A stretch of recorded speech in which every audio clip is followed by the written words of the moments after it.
My name is Lisa Williams. I am 35 years old, and I live in Virginia Beach, Virginia.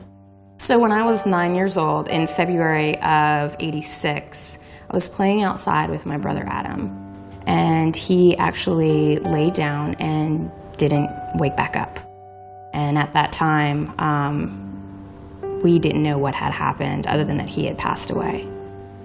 My father had been an all-around athlete in high school and had actually had 2 sudden death episodes while playing basketball.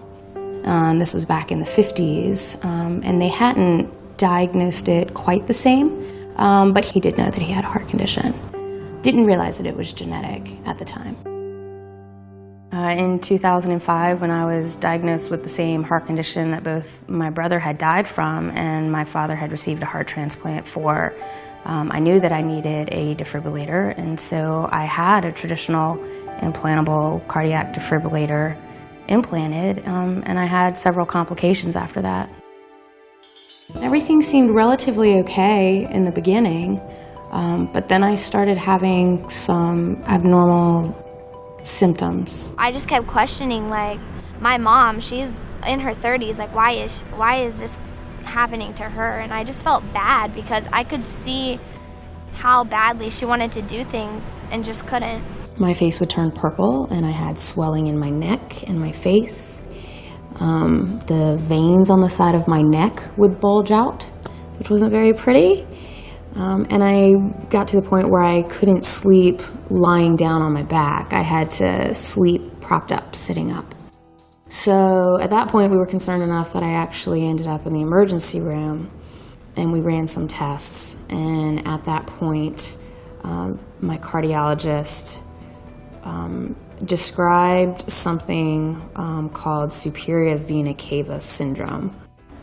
When we look at venous complications, the worst thing that can happen is where you get a superior vena cava syndrome, which is essentially where your entire vein leading to your heart blocks down, and it ends up with swelling in the head and neck, which is uncontrollable with anything other than removal of the lead.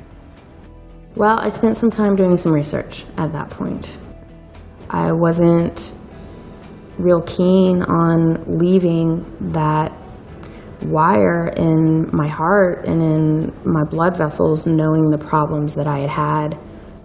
But also, I knew the risks of having that lead removed, and I looked at some research on that, and so I knew that was an invasive procedure, and there was a lot of risk, potentially life-threatening risk in just having that lead removed. So I did some more research, and through talking with friends and some people in the medical community, I had heard about a new device where the leads were not placed through your veins, but they were actually just placed under your skin. The subcutaneous device places a small electrode underneath the skin and then tunnels it to a place where a can or a very traditional type of ICD pulse generator is located. And then these 2 components work together to actually monitor the heart 24/7 and deliver a shock should it be necessary. And I was thrilled. I was, excited that there was going to be an alternative that was still going to protect me from, having a sudden cardiac arrest, but I didn't have to be concerned with some of the issues that I had had previously. I'm about 2 years out from having the new subcutaneous ICD, and my life is back to normal. I'm doing a lot of the things that I love to do that I couldn't do for a period of time. As a family, we spend a lot of time at the beach. They love to surf. We take the dog down to the beach and run around and play and fly kites. And these were things that I had given up as part of the, limitations with the previous system that I had. I'm just happy. Like, you can tell there's a difference, and when your mom's happy, it definitely changes the whole mood in the household.